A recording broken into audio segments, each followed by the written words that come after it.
They said a new life would be a blessing, a fresh start across the unforgiving plains.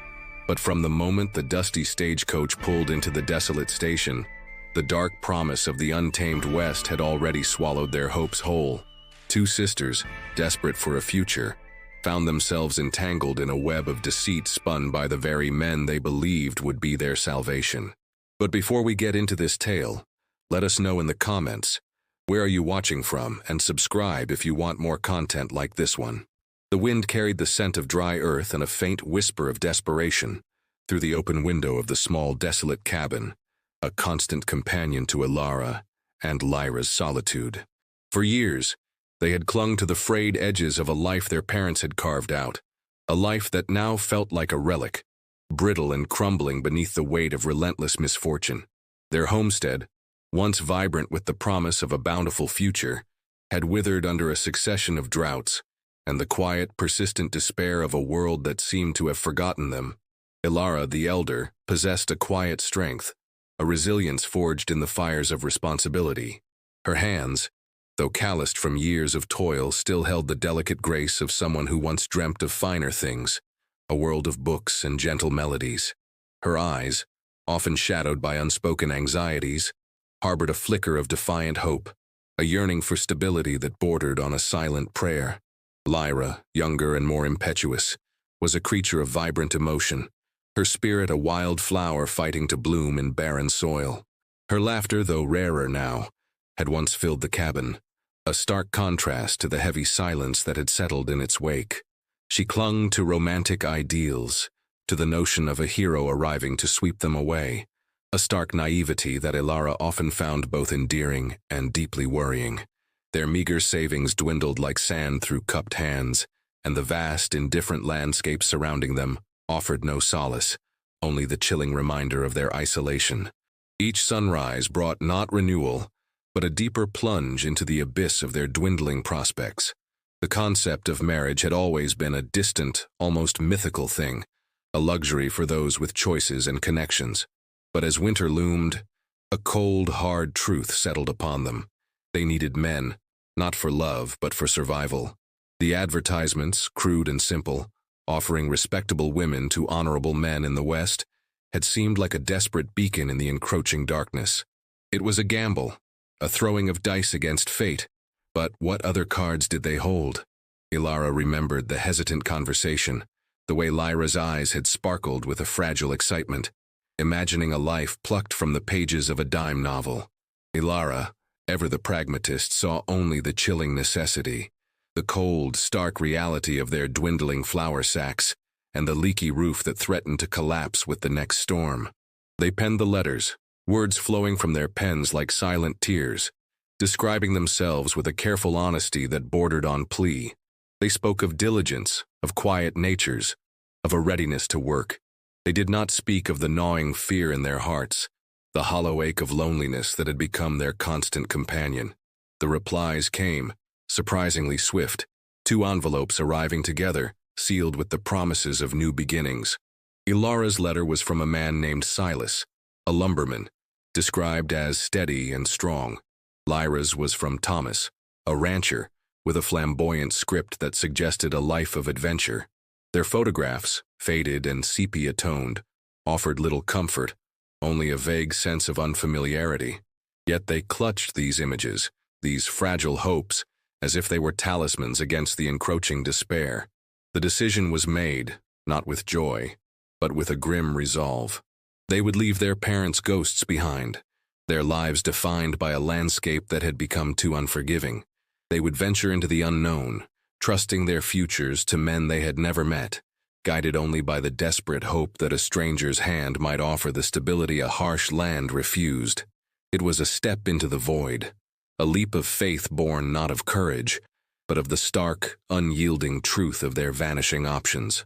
The weight of the world pressed down on them, but a fragile thread of possibility, tenuous as a spider's silk, had appeared, promising something other than starvation and oblivion. It was the only choice left, and they would take it, clinging to each other. 2 isolated figures on the cusp of an uncertain dawn. The cabin, small and silent, watched them go, a silent witness to their desperate flight towards an unknown fate, the echoes of past sorrows clinging to its wooden walls like old dust.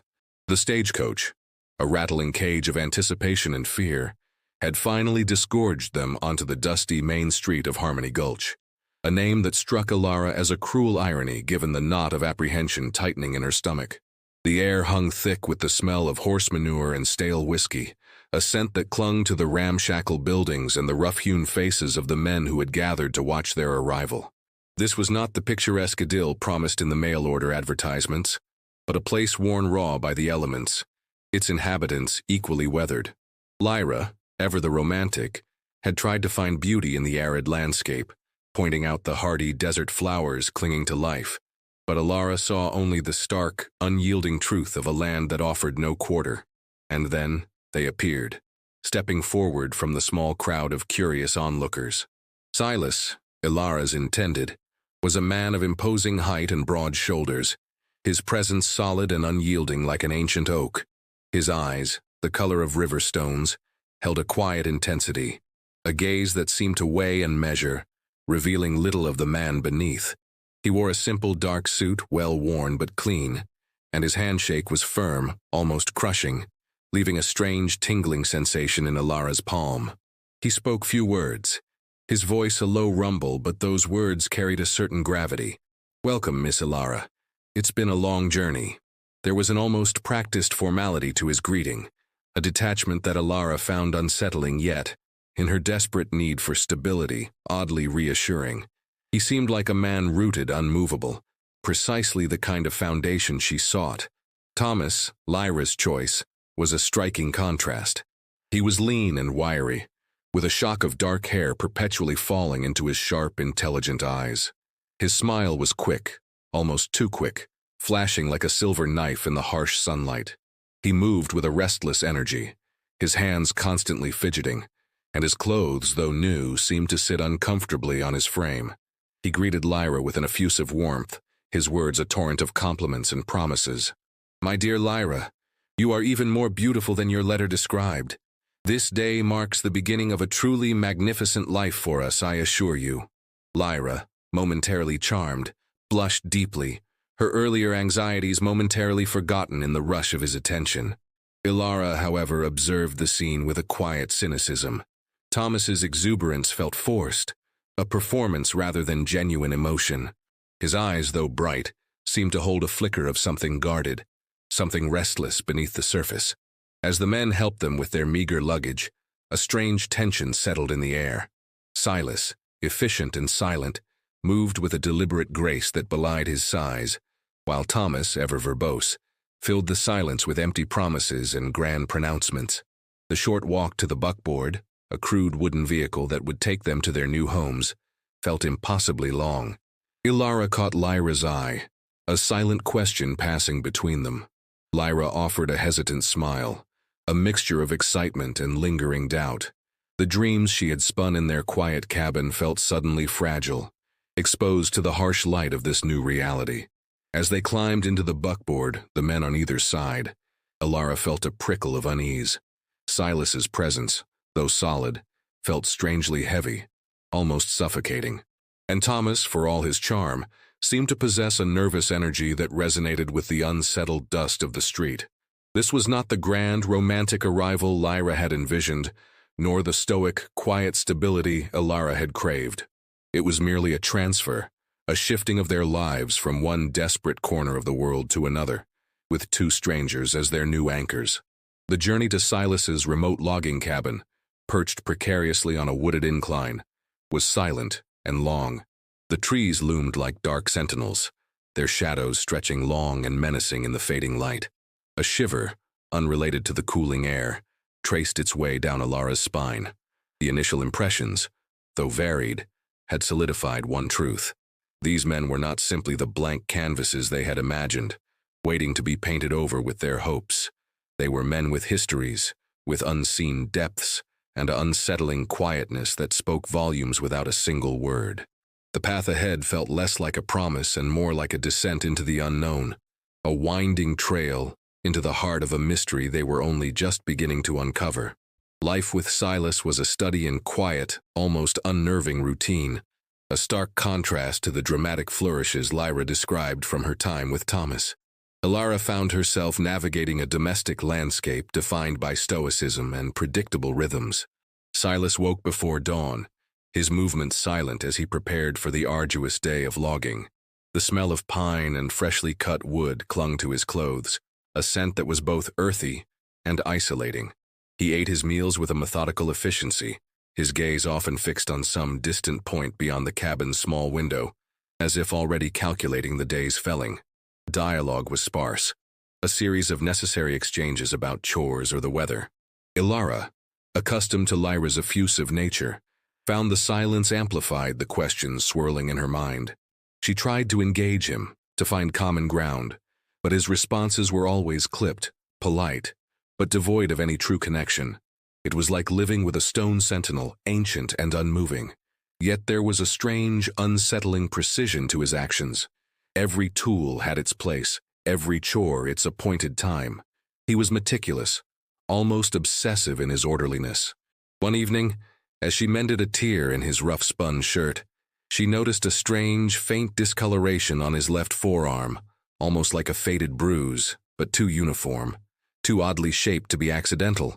It was a detail that pricked at her consciousness, a small, insistent question mark in the quiet canvas of their days. She dismissed it as a logger's mark, a minor injury, but it lingered, a subtle discord in the harmony she desperately sought to build. Meanwhile, Lyra's letters, delivered by occasional passing riders, painted a vivid, though increasingly unsettling picture. Thomas, it seemed, was a man of grand gestures and volatile moods. One letter spoke of an extravagant gift, a silk scarf, bought on a rare trip to town, followed by a sudden inexplicable coldness that lasted for days. Another detailed his obsessive interest in her past, particularly their parents, asking questions with a curious intensity that made Lyra uncomfortable. He was prone to fits of temper, though never directed at her, but rather at his horses or his hired hand, moments that left Lyra shaken and retreating into herself. She spoke of his charm, yes, but beneath it, a current of unpredictability, like a river hidden beneath a thin sheet of ice. "He can be so kind, Ilara," she wrote, her elegant script suddenly appearing shaky on the page.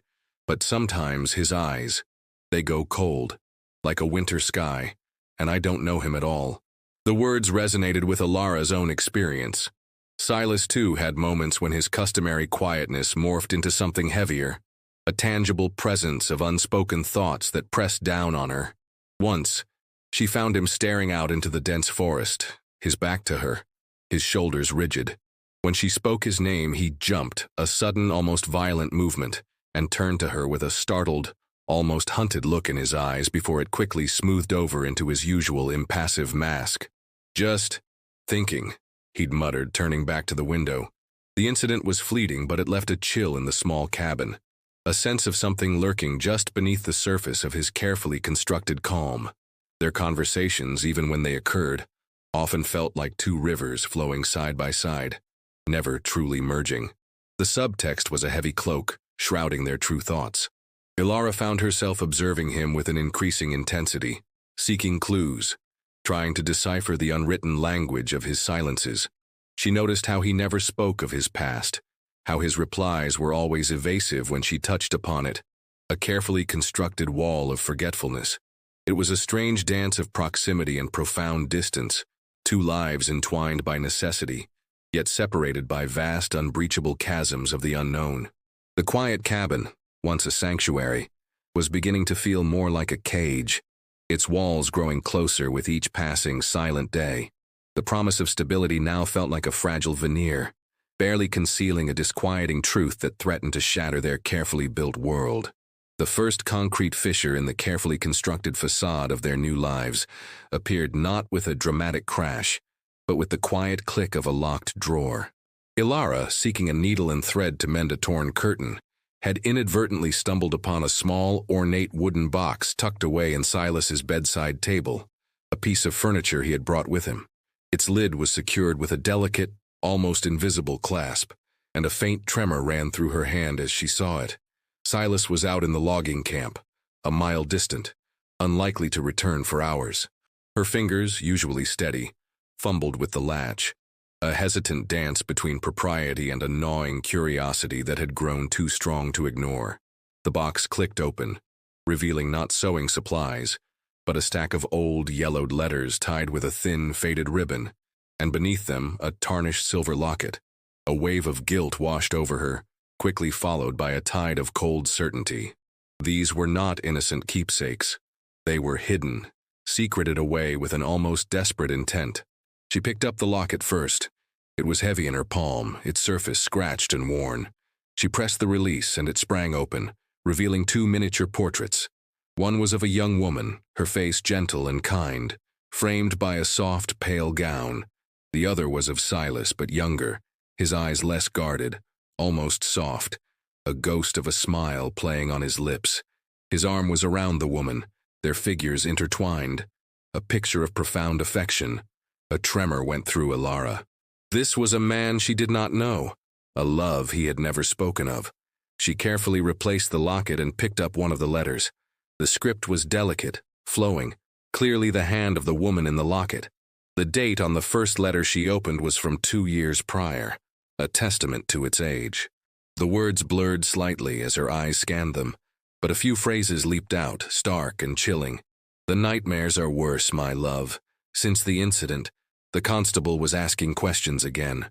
They say he won't give up easily. Please, Silas, tell me what truly happened. You were so distant after. Why did you leave? The words echoed in the quiet cabin, each one a hammer blow to Alara's carefully constructed sense of security. An incident? Constable? Leave? The questions hung in the air, thick and suffocating.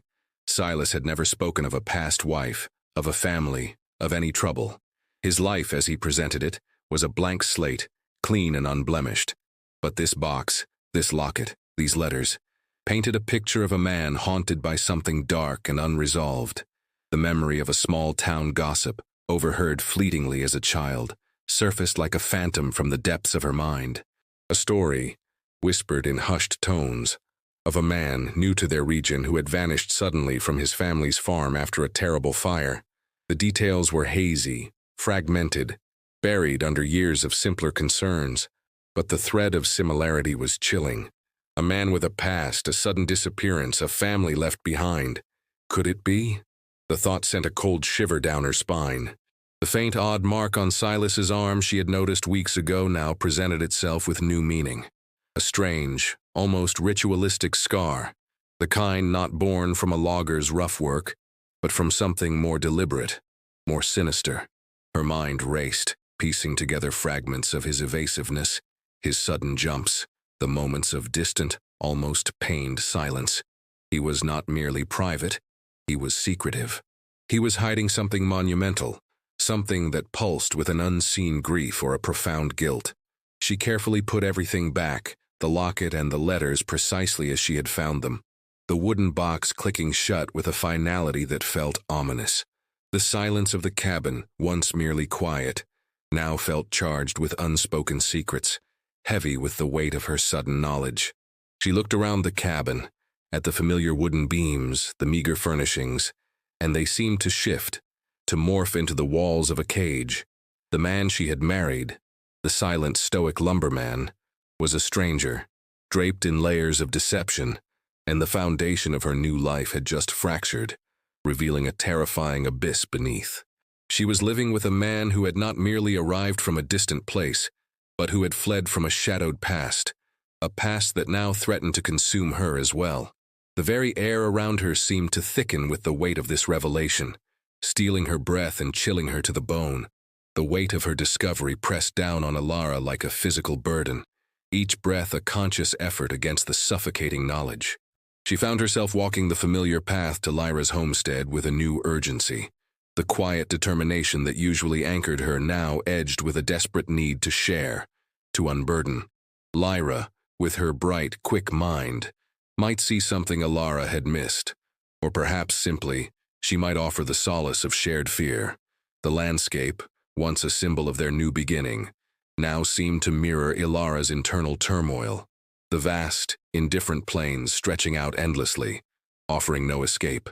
The wind, once a gentle companion, now seemed to whisper warnings. When she arrived, Lyra greeted her with a strained smile, her eyes wide and shadowed, betraying her own quiet despair. Thomas, she explained, was away in town, ostensibly for supplies, but his absence felt less like a chore and more like a reprieve. Alara didn't waste time with pleasantries. The story tumbled out of her, the locket, the letters, the chilling implications of a past that haunted Silas. Lyra listened, her face growing paler with each word, her hand rising to cover her mouth as if to stifle a gasp. When Alara finished, a heavy silence settled between them, broken only by the chirping of crickets outside. "A past wife?" Lyra whispered, her voice barely audible. "And trouble with the law?" Alara nodded, her gaze fixed on her sister's distraught face. "He fled, Lyra. He didn't just move, he escaped something, and he never spoke a word of it." Lyra began to pace, her movements agitated, her earlier romantic illusions shattered like fragile glass. "Oh, Alara, Thomas, he never speaks of his past either. Only vague stories of being on the road, of unfortunate circumstances. And he asks so many questions about our parents, about their land, about everything they owned. Not in a loving way, but calculating." A cold dread began to creep through Alara. "What do you mean, calculating?" Lyra wrung her hands, her eyes distant, reliving the moments. "He asked if mother had any jewelry, if father had any hidden savings. He made jokes about inheriting a barren plot, but his eyes, they weren't joking. And then he started speaking of needing money, of a debt he owed, a debt that follows a man, no matter how far he runs." He said it lightly, but it felt like a threat. The words hung in the air, heavy with unspoken meaning. Alara thought of Silas's strange mark, the faded, almost ritualistic scar on his arm, and a terrifying thought took root. "Lyra," she said, her voice strained, "have you noticed anything unusual about Thomas? Any marks? Any odd habits?" Lyra stopped pacing, her brow furrowed in thought. "He's meticulous about his hands, constantly cleaning under his nails even when there's no dirt. And he has a strange scar on his left wrist like a brand, but he always keeps it covered with his cuff or a bandage. He said it was an old ranching accident, but it looks sharp, almost deliberate, like something you'd see on an animal, branded." A shared horror bloomed between them. The similarities were too stark, too chilling to be mere coincidence. Both men had a past they concealed, both spoke evasively, both carried unexplained marks. But the nature of Lyra's husband's debt and interest in their inheritance struck a more immediate predatory note. "It's not just about their pasts, Lyra," Alara said, her voice dropping to a near whisper. "It's about us. Why us? Why two sisters, alone, with no family to protect them? And why did they come here to this desolate place?" The unspoken question hung in the air. Were they prey? A shudder ran through Lyra. "He's been acting strangely, Alara. He paces at night. I hear him muttering. He doesn't sleep soundly. And he watches me, not lovingly, but like he's watching a possession. He keeps his gun by the bed, always loaded." The slow burn of unease had ignited into a full-blown inferno of fear. They weren't just married to men with secrets. They were married to men who might be dangerous. Men who had chosen them with a chilling, calculated intent. The dreams of new beginnings had twisted into a nightmare, and the quiet of their homes, once a comfort, now felt like a shroud. The plains outside stretched, vast and empty, no longer a symbol of hope but a testament to their profound isolation, their complete vulnerability in the face of an unseen menace. The trap, though invisible, was beginning to close. The air in the small, sun-baked cabin crackled with an unspoken tension, each shared glance between Alara and Lyra a desperate plea for understanding, for a path forward. The brief comfort of their shared fears quickly evaporated, replaced by the chilling realization of their predicament. They were two women, isolated in a vast, indifferent land, bound by law and expectation to men whose true natures were slowly, horrifyingly unfurling before them. The letters Lyra had described, detailing Thomas's unsettling curiosity about their parents' land and what meager wealth they might have possessed, struck Alara with a cold certainty. It was not mere chance that brought these men, Silas and Thomas, to their doorstep. It was calculation. Perhaps the advertisements they'd answered were not merely for companionship, but for vulnerability. The thought was a bitter taste in Ilara's mouth. They were not merely seeking wives, they were seeking targets. Lyra, her usual effervescent spirit dimmed, recounted a harrowing incident from the previous day. Thomas, in a sudden fit of rage, had struck his hired hand across the face for a perceived slight, his eyes burning with an unfamiliar, terrifying coldness. He had then turned to Lyra, his smile unsettlingly swift, and said, "Some men need to be taught their place, don't you agree, my dear? Just as some women do." The veiled threat was unmistakable, a viper coiled within a silken phrase. Lyra had fled to her room, locking the door, the flimsy wooden barrier offering little comfort against the chilling malice she had glimpsed. Meanwhile, Ilara found Silas's silences growing heavier, more deliberate. He had begun to stay up late, long after she had retired, the faint glow of a lamp visible from beneath his bedroom door. She sometimes heard the creak of the floorboards, the muffled sound of things being moved, a quiet industriousness that filled her with dread. The strange scar on his arm, which she now suspected was a brand, a mark of some brotherhood or affiliation, seemed to pulse in her imagination. He had started to guard his personal effects with a subtle intensity, even the simple wooden box now tucked deeper into his bedside table, as if sensing her intrusion. The quiet, unsettling certainty that these men were connected, that their arrival was no mere coincidence, began to solidify into a terrifying truth. The realization that they were not merely dealing with individual secrets, but possibly a shared, darker design, cast a long, menacing shadow over their lives. The fear was no longer abstract. It was palpable, a suffocating blanket that wrapped around them. Lyra, in one of her desperate whispered confessions, admitted Thomas had begun to speak more openly of the debt. He needed money, big money, he'd implied, money that could only come from those with no one else to ask. He'd started to scrutinize their small, barren property with a predatory glint in his eye, muttering about timber rights and mineral claims, possibilities that had never occurred to the sisters. He was sizing up their inheritance, not as a joint future, but as a resource to exploit. Ilara recalled the faded photograph of Silas with the other woman, the tender smile on his face, the intimacy of their pose. It was a memory that sharply contrasted with the distant, almost emotionless man she now lived with. The juxtaposition was jarring, a stark reminder of the depth of his deception. He was a chameleon, capable of profound affection, yet now cloaked in an impenetrable coldness.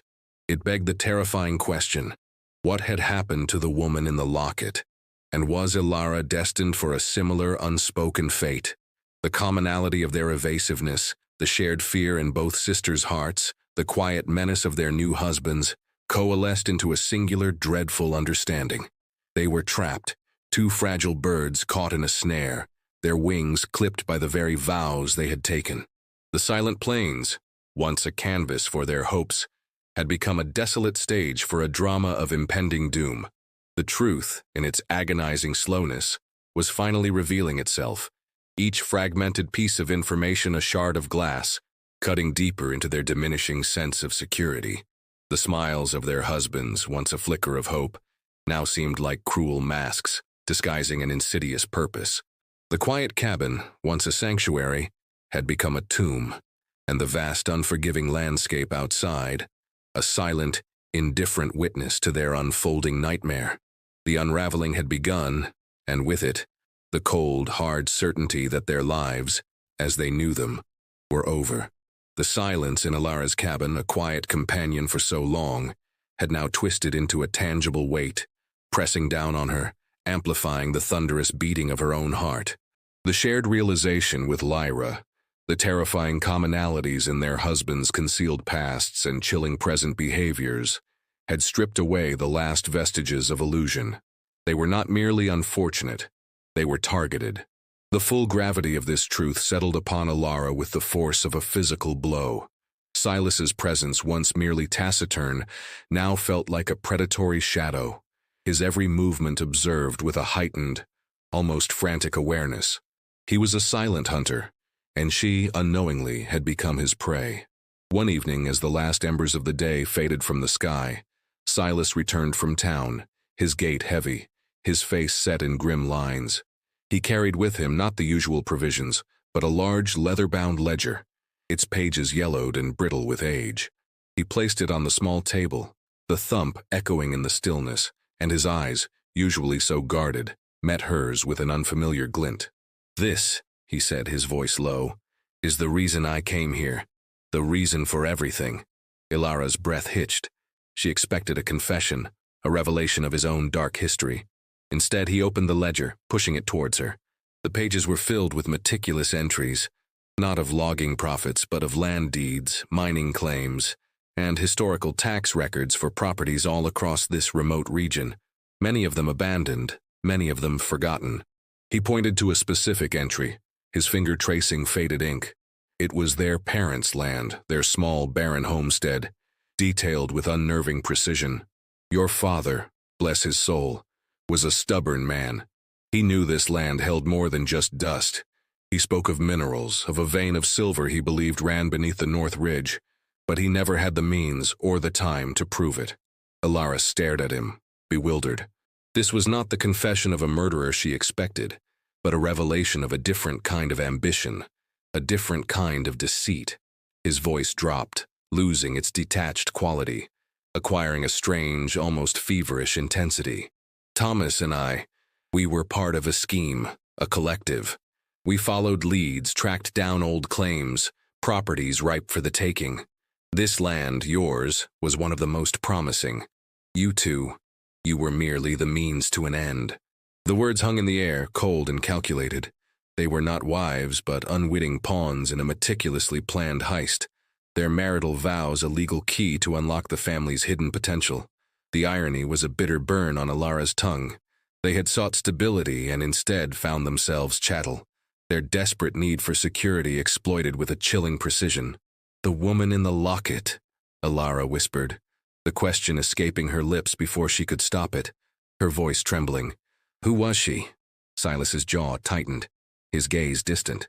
"My wife, Eleanor. She was part of it too. A good woman, a loyal partner. But she grew weak, fearful. She couldn't stomach what we had to do. She spoke of leaving, of exposing us. It was a necessary cleanup." The implication was stark, horrifying. A necessary cleanup. Her blood ran cold. He hadn't murdered her in a fit of passion. He had eliminated her as a liability. The faded mark on his arm, she now realized, was not a brand, but a faint, distinct outline of a snake, its head forming a closed loop, a symbol of their collective. It was a secret society, a syndicate, one that saw people as expendable, resources to be harvested. Just like Lyra's mark, the brand Thomas bore. The picture was suddenly complete, the threads of their individual horrors weaving into a single monstrous tapestry. The two men were not merely opportunists, they were ruthless conspirators, their past stained with violence, their present motives rooted in a cold, calculating greed. The revelation did not bring clarity. It brought a deeper, more profound fear. They were not dealing with individuals driven by personal demons, but with a network, a system that saw them as mere obstacles, easily removed. The quiet cabin, which had once felt like a sanctuary, now felt like a coffin. The man sitting across from her, the husband she had sworn herself to, was not just a stranger, but an architect of her potential demise. The walls of their new life, built on lies and desperation, had crumbled, revealing the dark, predatory heart of their predicament. The game, she realized with a sickening lurch, had always been rigged, and they, the two sisters, were standing on the precipice of its terrifying conclusion.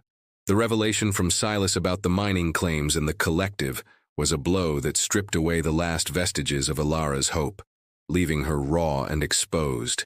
The initial shock quickly morphed into a searing anger, not just at Silas, but at the cruel irony of their predicament. They had walked blindly into a trap, their desperate need for survival exploited with chilling precision.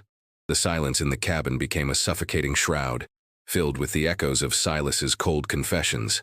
He continued to speak, his voice devoid of emotion, outlining the syndicate's operations, their meticulous research into forgotten land claims, their network of informants, and the subtle means by which they acquired properties from vulnerable individuals.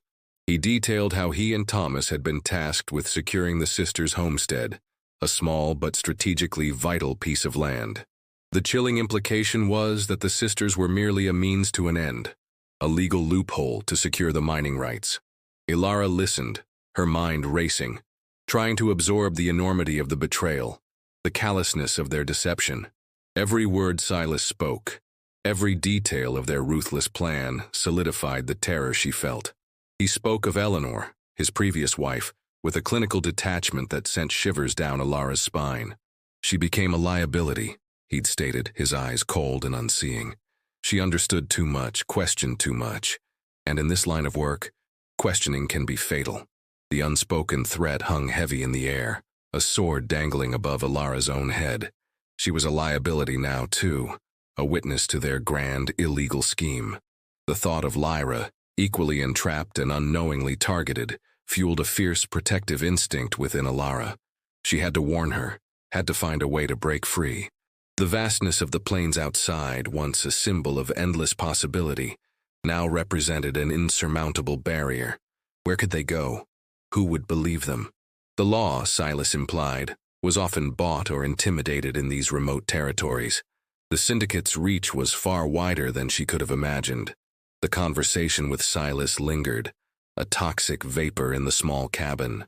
He was not remorseful, only factual, detailing the next steps of their plan, the impending arrival of more syndicate members to begin the surveying and mining operations. His casual mention of Lyra's property, too, being essential to their wider claim, solidified the urgency. They had to act, and soon. The silence in the cabin intensified, broken only by the rhythmic ticking of a clock, each tick a hammer blow against the dwindling moments of their freedom. Ilara realized with a sickening lurch that Silas had not confessed out of a sudden pang of conscience. No, he had revealed their scheme because he saw no threat in her knowledge, no possibility of her escape. He saw her as already contained, already controlled.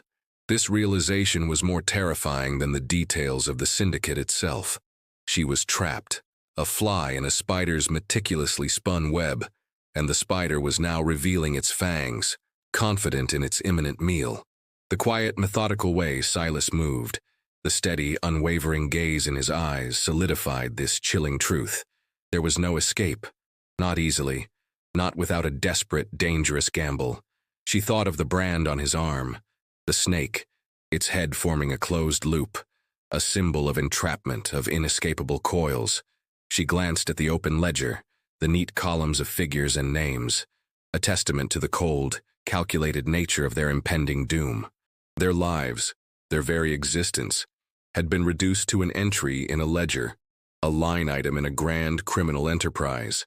The cabin, once a symbol of a new beginning, had become a cage, its walls closing in with each passing moment, suffocating her with the weight of this terrible, unavoidable truth.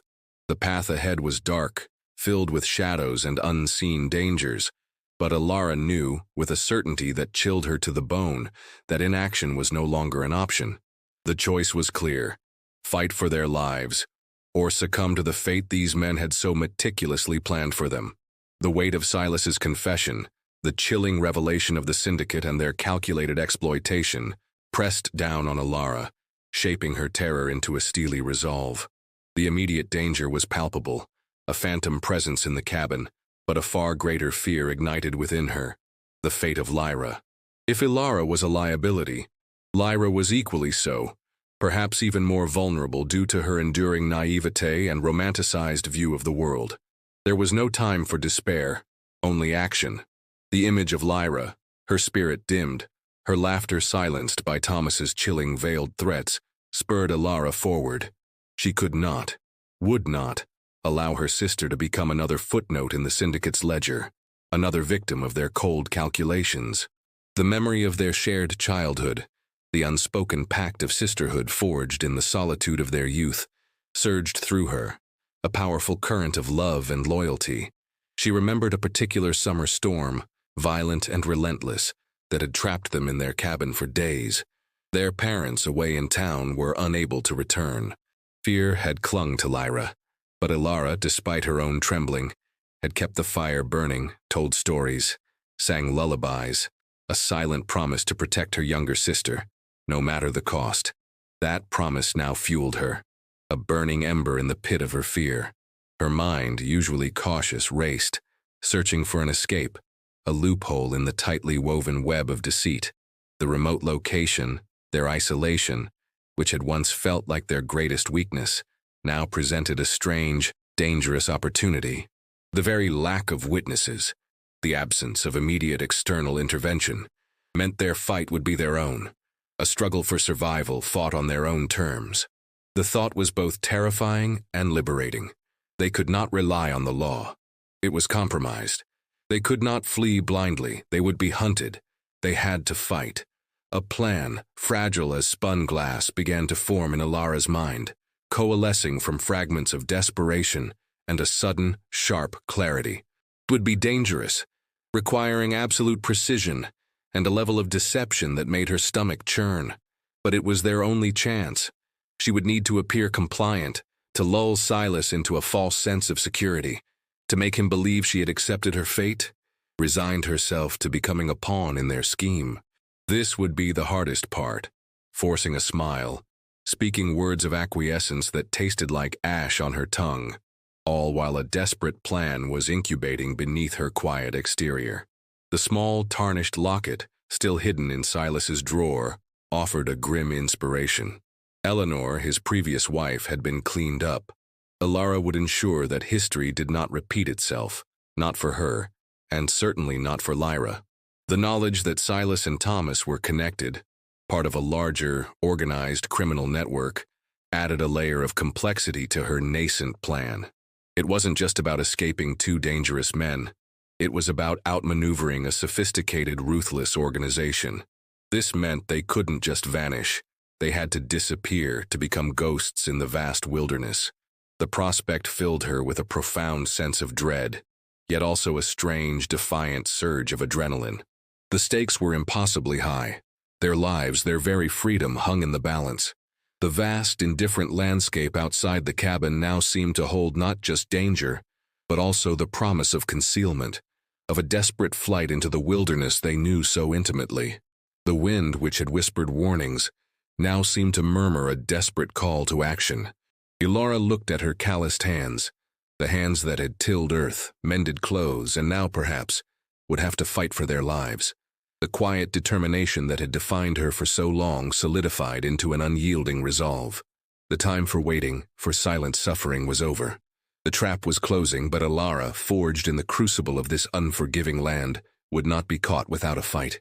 She would find a way to break free, to free Lyra, even if it meant venturing into the darkest corners of their own courage. The plan, though still nascent, held the terrifying shimmer of desperate hope. A single flickering candle against the encroaching darkness. The air in the small cabin was thick with the dust of unspoken words, of silent dread. Alara moved with a quiet purpose, each mundane chore a deliberate act of deception, a calculated step in her desperate masquerade. She studied Silas, observing his habits, his vulnerabilities, his predictable rhythms. She nodded when he spoke of the syndicate's imminent expansion, offered placid responses to his increasingly arrogant pronouncements about their newfound wealth. She made herself small, compliant, a shadow in her own home, all while her mind raced, meticulously constructing the intricate architecture of their escape. Lyra, meanwhile, through hushed, hurried conversations disguised as visits to borrow flour, was equally terrified but found a new strength in Alara's grim determination. Thomas, it seemed, was growing bolder, his patience wearing thin. He spoke more frequently of the settlement of their affairs, of needing to tie up loose ends, phrases that sent a chill down Lyra's spine. His gaze lingered on her, not with affection, but with an assessing, almost clinical appraisal, as if she too was a problem to be solved, a detail to be managed. The sisters devised a simple signal for when the time came, a single, lit lantern placed in Alara's window after dark, a beacon of desperate hope in the vast, inky blackness. Their plan was born of necessity and the intimate knowledge of the land they had lived on for so long. It was not a plan for grand heroics, but for stealth and survival. They would disappear, melting into the unforgiving wilderness, leveraging its harshness as their ally. They would leave nothing behind, no trail, no clue, becoming ghosts in the wind-swept plains. The moon, a pale, watchful eye in the night sky, seemed to witness their desperate machinations. Ilara gathered what few provisions she could without raising suspicion. Dried meat, a small sack of flour, a compass she remembered her father owning, a worn but sharp hunting knife hidden beneath her mattress. Each item felt like a precious commodity, a sliver of hope against the overwhelming odds. She knew Silas kept a loaded rifle above the fireplace, and her eyes lingered on it, a silent question hanging in the air. Would it come to that? Could she? The thought was a bitter poison, but a necessary one. This was no longer about propriety or morality. It was about raw survival. The tension stretched taut, a violin string pulled to its breaking point. Every creak of the floorboards, every shadow cast by the flickering lamplight, seemed to hold the promise of discovery. Silas's presence, though physically distant, felt like a constant pressure, a phantom hand around her throat. She imagined his eyes, cold and assessing, always watching, always calculating. Lyra, too, lived in a constant state of heightened alert, her movements cautious, her laughter, when it came, brittle and fleeting. Thomas's temper had become more unpredictable, his mood swings sharper, his veiled threats more explicit. He had started to talk about taking Lyra on a long trip, to visit family, a phrase that resonated with the sinister chill of Silas's necessary cleanup. The time was running out. One evening, as Silas meticulously sharpened his logging axe by the fire, the metallic scrape a harsh symphony in the quiet cabin. Ilara watched him, her heart a frantic drumbeat against her ribs. He seemed utterly absorbed, his face a mask of concentration. It was a moment of vulnerability, a narrow window of opportunity. The air crackled with unspoken words, with the desperate fear that filled Ilara, and the chilling indifference that radiated from Silas. She knew, with a certainty that settled deep in her bones, that the moment of truth was rapidly approaching. The quiet, insidious nature of their entrapment had reached its peak. The silence in the cabin was no longer merely a characteristic. It was a weapon, a testament to the heavy weight of deceit and the desperate need for escape. The final act of their desperate gamble was upon them, a perilous leap into the unknown, with only the fragile hope of survival as their guide. The world outside, vast and indifferent, waited for their desperate gamble, a silent witness to the unfolding drama. The night descended like a heavy shroud, swallowing the last embers of the day. A cold wind, laden with the scent of distant pines, rattled the window panes of Ilara's cabin. Silas was asleep, his breathing a slow, steady rumble in the oppressive silence. Ilara lay awake beside him, her heart thrumming a frantic rhythm against her ribs, each beat a silent countdown. She had watched him meticulously, noted his habits, the way the whiskey always made his sleep heavier, deeper. Tonight, she had ensured his glass was full, his fatigue amplified by the day's arduous labor. The time had come. With agonizing slowness, she slipped from the bed, each movement a conscious act of will, a fight against the protesting creak of the floorboards. The moonlight, silver and stark, sliced through the small window, illuminating the familiar yet suddenly alien contours of the cabin. Her hand closed around the small, heavy hunting knife she had hidden beneath her mattress, its worn hilt a cold comfort in her palm. The weight of it, the chilling implication of its purpose, sent a tremor through her. This was not the life she had envisioned, not the woman she had believed herself to be. But survival had a way of stripping away such illusions. She crept to the fireplace, her gaze fixed on the rifle hanging above it. Silas had once described it as his insurance policy, a cold, stark phrase that now seemed to encompass their very lives. Her fingers, nimble despite their trembling, reached for it, the wood smooth and cold against her skin. She checked the chamber, her breath catching as she felt the reassuring weight of the loaded cartridges. This was it. The air in the cabin crackled with an unseen tension, a living thing that pressed in on her.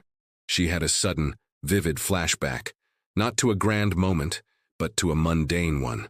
Lyra, years ago, struggling to open a stubborn canning jar, her small face contorted in frustration. Ilara had, with a sigh, taken the jar, twisted the lid and handed it back. The simple act a silent promise of endless support. That promise now fueled her, a burning ember in the pit of her fear. She moved towards the window, her silhouette a fleeting shadow against the pale moonlight. With a final, desperate resolve, she lit the lantern, its small flame flickering against the darkness, a desperate beacon in the vast, indifferent night. Then, clutching the rifle, she slipped out the door, merging with the shadows, leaving the sleeping Silas and the suffocating silence of the cabin behind. The night was vast, a canvas of impenetrable black, but Lyra would see it. She had to. The minutes stretched into an eternity as Alara made her way along the winding, familiar path to Lyra's cabin. Every rustle of leaves, every snap of a twig beneath her boot sent a jolt of adrenaline through her. Her senses were heightened, her mind a whirlwind of possibilities, each one ending in triumph or despair. She arrived at Lyra's homestead, her heart pounding in her ears, and saw it. A faint, steady glow in Lyra's window. A smaller lantern, already lit. Lyra had seen her signal. She was ready. The door creaked open, Lyra's face appearing in the sliver of light, pale and strained but resolute. "He's gone," Lyra whispered, her voice raw with fear and relief. "Thomas. He said he heard something outside. He went to check." A wave of cold terror washed over Alara. This was a complication, an unexpected turn. Thomas, armed and alert, somewhere in the darkness. "We have to go. Now," Alara urged, pulling Lyra into the shadows. As they melted into the trees, a sharp, echoing gunshot split the stillness of the night, followed by a guttural cry from the direction of Alara's cabin. Silas. The sound froze them. A chilling symphony of violence. They did not stop to question, did not dare to look back. The night swallowed them whole, two figures fleeing into the wilderness, their escape bought with the terrible currency of unexpected bloodshed. The choices made that night, the desperate, raw acts of survival, would forever scar them, leaving an indelible mark on their souls, a testament to the dark secrets that had forced them to choose between their lives and their innocence. The path ahead was unknown, but the path behind was littered with shattered illusions and the brutal echoes of a world that had tried to consume them. The echoing gunshot that shattered the pre-dawn quiet, a sound both terrifying and strangely liberating, sent a wave of adrenaline through Alara and Lyra, propelling them deeper into the dense, shadowed forest. It was a cruel symphony of an ending, a final note in the song of their entrapment. They did not pause, did not dare to look back at the distant, barely visible flicker of Alara's cabin, now a grave marker for the man they had fled. The wilderness, once a vast, indifferent entity, now became their only refuge, its tangled embrace offering both concealment and untold dangers. They ran, stumbled, and ran again, the rifle Alara carried feeling both heavy and reassuring in her trembling hands. The first light of dawn brought not warmth, but a stark, gray revelation of their immediate surroundings. The tangled undergrowth, the looming silhouettes of ancient trees, the cold, unforgiving earth beneath their feet. Lyra, usually more delicate, found a fierce, surprising strength in her desperation, matching Alara's pace, her eyes wide with a fear that mirrored her sister's own. The initial surge of adrenaline began to wane, replaced by a profound, aching fatigue. Every muscle protested, every breath felt shallow, but the terror of being hunted, of being caught, spurred them onward. They knew Thomas would be relentless, his cold, calculating mind already formulating their pursuit. They were not merely running from him, they were running from the entire syndicate, a network of ruthless men who would stop at nothing to protect their secrets and their claims. They found a hidden alcove beneath a cluster of gnarled roots, camouflaged by thick brush, and collapsed, gasping, their lungs burning, their bodies trembling. The silence of the forest wrapped around them, broken only by the frantic drumming of their own hearts. "Silas, Thomas," Lyra whispered, her voice hoarse, the names feeling like a foreign tongue in her mouth. Alara said nothing, only tightened her grip on the rifle. The gunshot implied a confrontation, a violent outcome, but the true nature of it remained shrouded in mystery. Had Silas and Thomas turned on each other? Had someone else arrived? The questions were secondary to the immediate, pressing need for survival. They had to assume the worst, prepare for the possibility that both men, or even others from the syndicate were on their trail. Days bled into nights, a blur of constant movement, gnawing hunger, and aching cold. They moved with the stealth of wild animals, their senses heightened, their bodies adapting to the unforgiving rhythms of the wilderness. Ilara, with her father's old compass, navigated by the sun and stars, heading deeper into the uncharted territories, away from any known trails or settlements. They rationed their meager provisions, every bite a conscious act of defiance against starvation. The harsh landscape was a cruel teacher, stripping away all but the rawest instincts of survival. They learned to read the subtle signs of the forest, the calls of birds, the shifting patterns of the wind, every rustle a potential warning.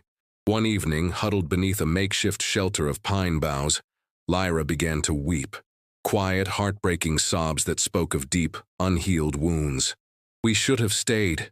We should have starved," she choked out, the weight of their choices pressing down on her. Ilara held her, rocking her gently, the words unspoken but understood.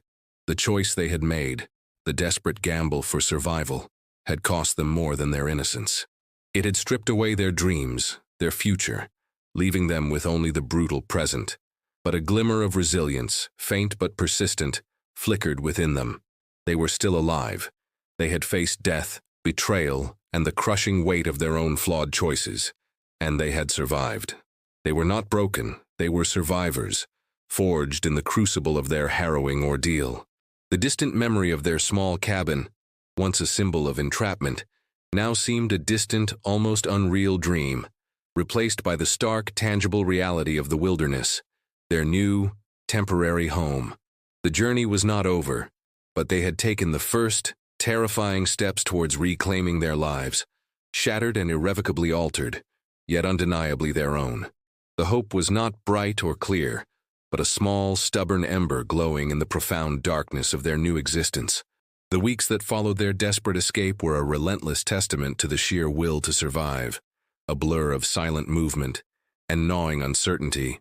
Ilara and Lyra, once confined by the strictures of societal expectation and familial desperation, were now bound only by the unforgiving laws of the wilderness and the unbreakable thread of their sisterhood. The fear of pursuit was a constant icy companion, pushing them deeper into the desolate heart of the territory, away from any semblance of civilization. They moved like shadows, leaving no discernible trace, their eyes perpetually scanning the horizon, their ears attuned to every whisper of the wind. They became intimate with hunger, with thirst, with the biting cold of the nights and the searing heat of the days.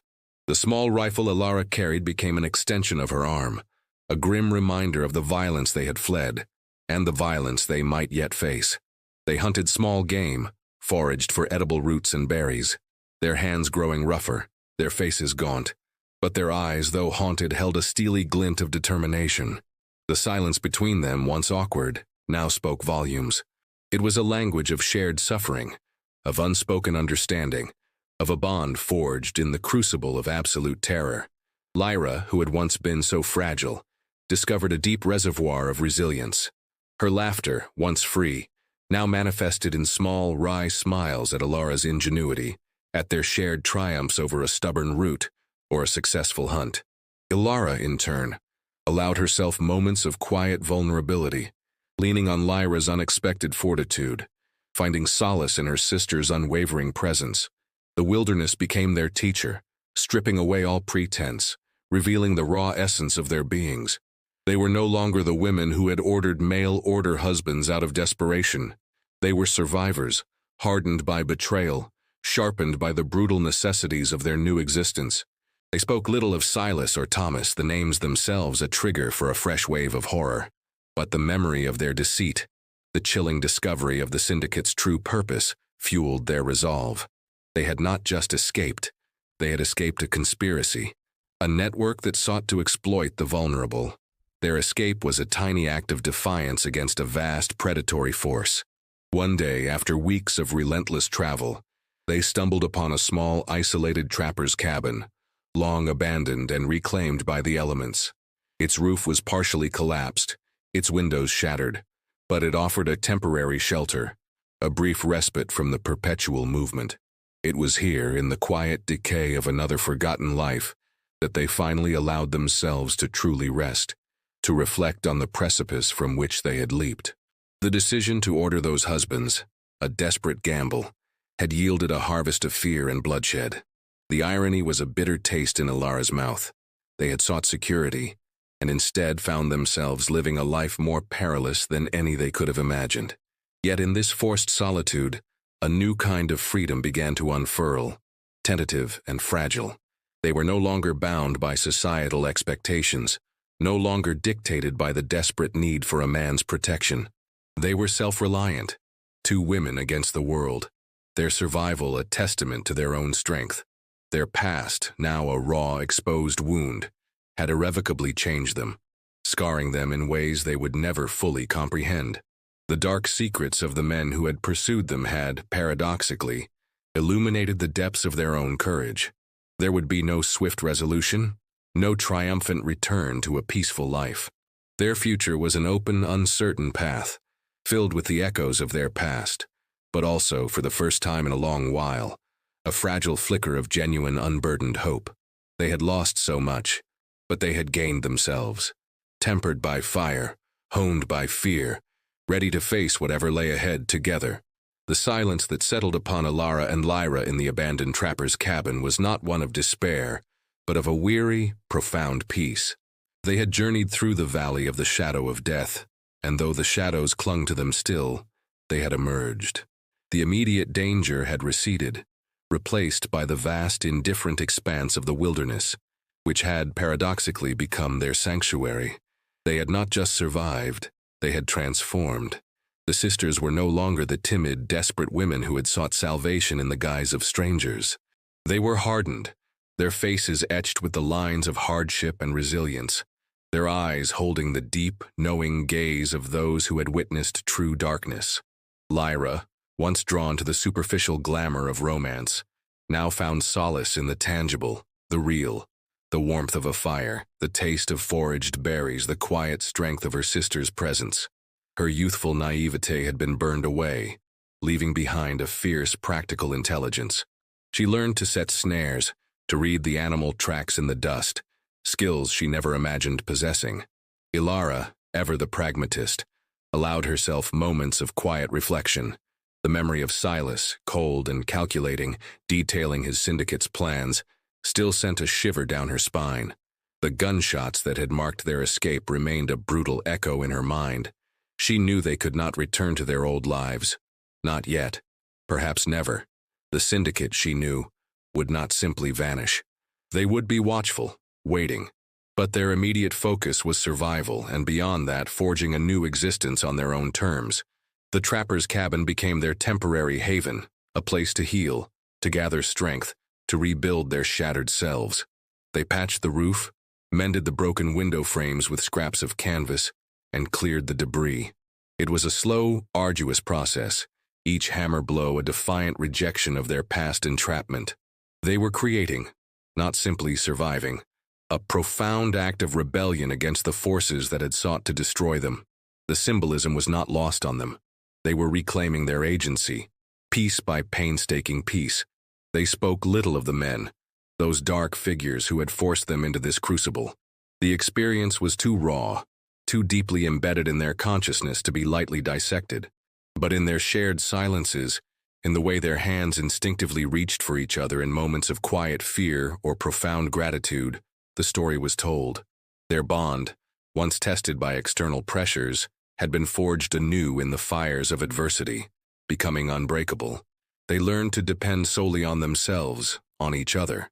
The old dreams of domesticity and quiet comfort had evaporated, replaced by a fierce, uncompromising self-reliance.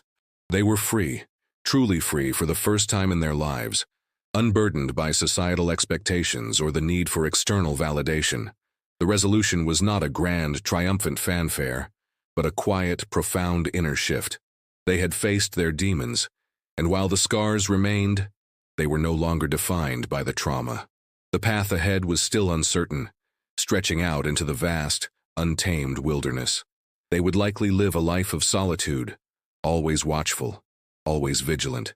But it would be a life chosen, a life fought for, a life that belonged unequivocally to them. The emotional dark tones that had shrouded their journey had begun to lift, allowing a sliver of hope to pierce through. It was not the naive hope of their past, but a grounded, resilient hope, forged in the fires of their harrowing ordeal. They had faced the darkness, navigated its depths, and found, within themselves, the unwavering light of their own unbreakable spirit. They were two sisters, forever changed, forever bound, forever free. The story of their escape, a testament to the raw, untamed power of human will, would be whispered by the wind, a quiet legend among the towering pines, a tale of survival against impossible odds, a testament to the fact that even in the darkest corners of the world, hope, though fragile, can still find a way to bloom.